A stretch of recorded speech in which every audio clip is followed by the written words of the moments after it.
नमस्कार दोस्तों, स्वागत है आपका हमारे चैनल किताबों के पन्ने पर। यहाँ हम आपके लिए लेकर आते हैं विश्व प्रसिद्ध साहित्यकारों की कहानियाँ जो आपको विचारों के संसार में ले जाएंगी। तो चलिए शुरू करते हैं आज की किताब की अद्भुत यात्रा।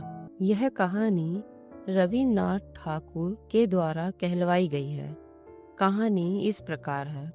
मेरी पड़ोसिन बाल विधवा है, मानो वह जाड़ों की ओस भीगी पतझड़ी हर सिंगार हो। सुहाग रात की फूलों की सेज के लिए नहीं, वह केवल देव पूजा के लिए समर्पित थे। मैं उसकी पूजा मन ही मन किया करता था। उसके प्रति मेरा मनोभाव कैसा था, उसे मैं पूजा के अतिरिक्त किसी अन्य सुबोध शब्दों में प्रकट नहीं करना चाहता। दूसरों के सामने कभी नहीं, अपने प्रति भी नहीं। नवीन माधव मेरा बहुत ही घनिष्ठ एवं प्रिय मित्र है। उसे भी इस बारे में कुछ नहीं मालूम। इस प्रकार मैंने अपने अंतर मन में जिस आवेश को छिपाकर साफ सुथरा बना रखा था, उसके लिए भीतर ही भीतर गर्व का अनुभव भी करता था। परंतु पहाड़ी नदी की तरह मन का वेग अपने जन्म शिखर से बंधा नहीं रहना चाहता। किसी भी रास्ते को अपनाकर वह बाहर निकलने की कोशिश करता ही है। इसमें अगर वह सफल नहीं हो पाता तो भीतर ही भीतर कसक उत्पन्न करता है। इसीलिए मैं यह सोच रहा था कि कविता में मैं अपने भाव प्रकट करूंगा, लेकिन कुंठा की मारी लेखनी ने किसी तरह भी आगे बढ़ना न चाहा। बड़े आश्चर्य का विषय तो यह है कि ठीक इसी समय हमारे मित्र नवीन माधव को अचानक बड़े ही प्रबल वेग से कविता लिखने का शौक बढ़ने लगा। मानो अचानक भूचाल सा आ गया हो। उस बेचारे पर ऐसी दैवी विपत्ति पहले कभी ना आई थी। इस कारण वह इस नई नवेली हलचल के लिए बिल्कुल तैयार ना था। उसके पास छंद तुक आदि की पूंजी नहीं थी। फिर भी उसका दिल छोटा ना हुआ। यह देखकर मैं दंग रह गया। कविता मानो बुढ़ापे की नई दुल्हन की तरह उस पर हावी हो गई थी। नवीन माधव को छंद तुक आदि की सहायता और संशोधन के लिए मेरी शरण लेनी पड़ी। कविता के विषय नए नहीं थे, लेकिन पुराने भी नहीं थे, यानी उन्हें बिल्कुल नवीन भी कहा जा सकता है और काफी पुरातन भी। प्रेम की कविताएं थीं, प्रियतमा के उद्देश्य में। मैंने उसे एक धक्का लगाते हुए पूछा, आखिर है कौन वो, बताओ तो। नवीन ने हंसकर कहा, अब भी उनका पता नहीं लगा पाया हूँ। नए लेखक को सहयोग देने में मुझे काफी संतोष मिला। नवीन के काल्पनिक प्रियतमा के प्रति मैंने अपने रुके आवेग का प्रयोग किया। बिना बच्चे की मुर्गी जिस तरह बत्तख का अंडा पा जाने पर भी उसे छाती के नीचे रखकर सेने लगती है, मैं अभागा भी उसी तरह नवीन माधव के भावों को अपने हृदय का सारा ताप देकर सेने लगा। अनाड़ी की रचनाओं का मैं ऐसे जोश खरोश से संशोधन करने लगा कि वे करीब करीब 15 आने मेरी ही रचनाएं बन गईं। नवीन आश्चर्य से कहता, ठीक यही बात तो मैं भी कहना चाहता था, पर कह नहीं पाता था। लेकिन तुम में यह सब भाव कहाँ से आ जाते हैं? मैं भी कभी की तरह ही जवाब देता, कल्पना से। इसका कारण यह है कि सत्य नीरव होता है और कल्पना बाचाल। सत्य घटनाएं भाव स्रोतों को पत्थर में दबाए रखती हैं, कल्पना उसका मार्ग मुक्त करती है। नवीन गंभीर चेहरा लिए हुए कुछ देर सोचता, फिर कहता, देख रहा हूँ बात कुछ ऐसी ही है। ठीक कहते हो। थोड़ी देर सोचने के बाद वह फिर बोला, ठीक ही कहते हो, सही बात है। पहले ही बता चुका हूँ कि मेरे प्रेम में एक प्रकार का कातर संकोच है, इसीलिए मैं अपनी बात कुछ भी लिख नहीं सका। नवीन को पर्दे की तरह बीच में रखने के बाद ही मेरी लेखनी अपना मुंह खोल सकी। रचनाएं मानो रस से पूर्ण हो ताप में फटने लगी। नवीन बोला, यह तो तुम्हारी ही रचना है, इसे तुम्हारे ही नाम से प्रकाशित करते हैं। मैंने कहा, भाई तुमने भी खूब कहा, मूल रचना तो तुम्हारी ही है, मैंने तो उसमें सिर्फ थोड़ा सा रद्दो बदल कर दिया है। धीरे धीरे नवीन भी ऐसा ही समझने लगा। ज्योतिर्विद जिस प्रकार नक्षत्र के उदय की प्रतीक्षा में आकाश की ओर निहारा करता है, मैं भी उसी तरह कभी कभी अपने बगल के मकान की खिड़की की ओर देखा करता था। इस बात को अस्वीकार नहीं कर सकता, कभी कभी भक्त का भी बेचैनी से देखना सार्थक भी हो जाता है। उस कर्म योग में डूबी ब्रह्मचारिणी की सौम्य शांत शीतल ज्योति झिलमिला कर क्षण भर में मेरे मन की सारी बेचैनी दूर कर देती थी। किंतु उस दिन सहसा मैंने यह क्या देखा, मेरे चंद्रलोक में क्या अब भी ज्वालामुखी जाग रही है? वहां की सुनसान समाधि में अग्निदहा अभी पूरी तरह बुझा नहीं है। उस दिन बैसाख के तिपहर की पूर्वोत्तर की दिशा में बादल घिर रहे थे। उस घिरी हुई आंधी की बादलों भरी तेज चमक में मेरी पड़ोसन खिड़की के पास अकेली खड़ी थी। उस दिन उसकी शून्य डूबी घनी काली आंखों में मैंने दूर तक फैली हुई एक कसक देखी। तो है मेरे उस चंद्रलोक में अब भी ताप है, अब भी वहां गर्म सांसों की हवा बहती है। वह देवताओं के लिए नहीं, मनुष्यों के लिए है।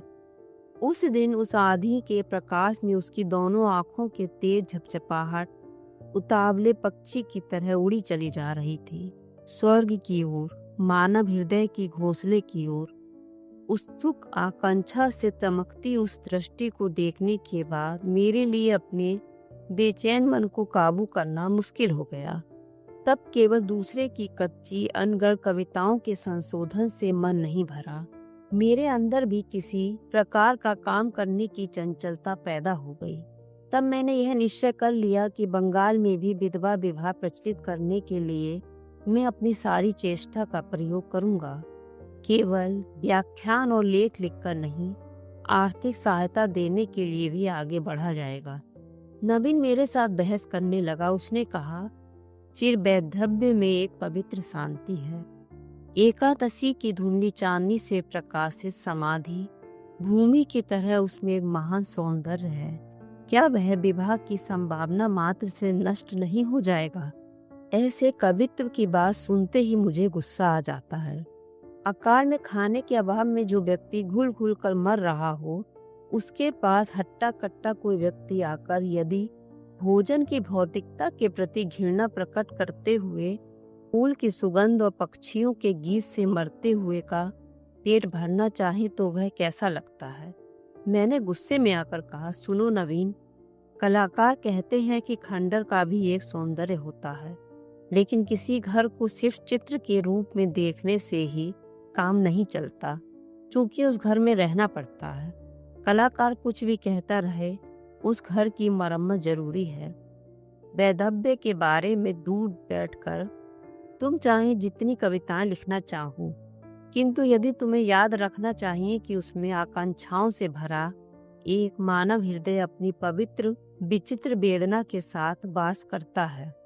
मेरा ख्याल था कि नवीन को मैं किसी भी तरह अपने दल में नहीं खींच सकूंगा, इसीलिए मैं उस दिन ज्यादा गुस्से में बात कर रहा था। लेकिन सहसा मैंने देखा कि मेरे भाषण के अंत में उसने गहरी सांस ली और मेरी सारी बातें मान ली। मुझे और भी बहुत सी अच्छी अच्छी बातें करनी थी, पर उसने उसका मौका ही नहीं दिया। लगभग हफ्ते भर बाद नवीन ने आकर कहा, तुम अगर मदद करो तो मैं खुद विधवा विवाह करने को तैयार हूँ। मेरी समझ में एक बात आ गई कि उसकी प्रियतमा काल्पनिक नहीं है। कुछ अरसे से वह एक विधवा नारी को दूर से प्यार करता रहा है, पर किसी से उसने यह प्रकट नहीं किया। जिस मासिक पत्र में नवीन की उर्फ मेरी कविताएं प्रकाशित होती थी, वे पत्रिकाएं ठीक जगह पर पहुंच जाया करती थी। वे कविताएं व्यर्थ नहीं गई। बिना मेल मुलाकात के ही हृदय आकर्षित करने का यह उपाय मेरे मित्र ने ढूंढ निकाला था। लेकिन नवीन का कहना था कि उसने कोई षड्यंत्र कर ऐसी तरकीब निकाली हो, ऐसी बात नहीं है। यहाँ तक कि उसका ख्याल था कि वह विधवा पढ़ना भी नहीं जानती है। मासिक पत्रिका बिना मूल्य विधवा के भाई के स्थान पर भिजवा देता था। वह केवल मन को तसल्ली भर देने का पागलपन था। उसे ऐसा लगता था कि देवता के लिए पुष्पांजलि चढ़ाई जा रही है। वे जाने या न जाने, स्वीकार करे या न स्वीकार करे, कई बहानों के जरिए विधवा के भाई से नवीन ने मित्रता भी कर ली थी। नवीन का कहना है कि इसमें भी उसका कोई उद्देश्य न था। जिससे प्रेम किया जाए उसके निकट संबंधी का संग भी मधुर लगता है। अंत में भाई सख्त बीमार पड़ा तो इस सिलसिले में बहन के साथ उसकी भेंट कैसे हुई वह एक लंबी कथा है।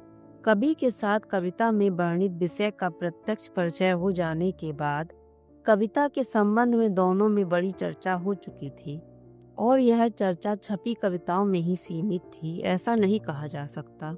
हाल में मुझसे बहस में हार कर नवीन ने उस विधवा से मिलकर विवाह का प्रस्ताव किया। पहले उसे किसी प्रकार स्वीकृति न मिली। तब नवीन ने मेरी सारी युक्तियों का प्रयोग कर और उसके साथ अपनी आंखों के 2-4 बूंद आंसू मिलाकर उसे संपूर्ण रूप से हरा दिया। अब सब कुछ तय है, केवल विधवा के अभिभावक यानी उसके फूफा कुछ रुपया चाहते हैं। मैंने कहा अभी लो।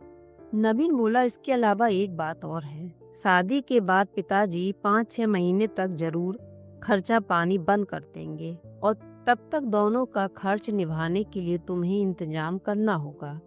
मैंने मुंह से कुछ न कहकर एक चेक काट दिया और कहा अब बताओ उसका नाम क्या है।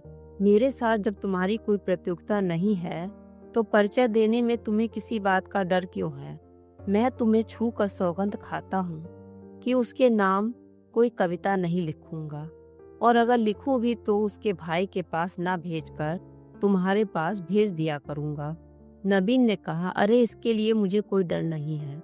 विधवा विवाह की लाज से वह गड़ी जा रही है, इसीलिए उसने तुम लोगों से इस बारे में कोई चर्चा करने को बार बार मना किया है। पर अब छिपाना बेकार है, वह तुम्हारी ही पड़ोसिन है, 19 नंबर में रहती है। अगर मेरा हृदय लोहे का बॉयलर होता तो उसी क्षण भक्क से फट जाता। मैंने पूछा विधवा विवाह से उसे कोई ऐतराज नहीं है। नवीन ने हंसकर कहा फिलहाल तो कोई ऐतराज नहीं है। मैंने पूछा सिर्फ कविताएं पढ़कर ही वह मुग्ध हो गई।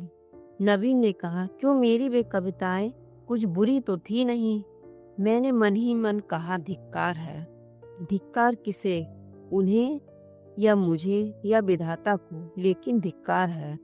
इस तरह से यह कहानी यही समाप्त होती है। कवि रविन्द्रनाथ ठाकुर केवल अपनी पड़ोसन विधवा के बारे में सोचता ही रह गया और उसका दोस्त नवीन उसकी ही कविताओं के द्वारा उसकी प्रेमिका से विवाह करने में सफल हो गया। इसी तरह की कहानियाँ सुनने के लिए चैनल को लाइक, शेयर और सब्सक्राइब करें, जिससे हम साथ मिलकर और भी कहानियों का सफर तय कर सकें।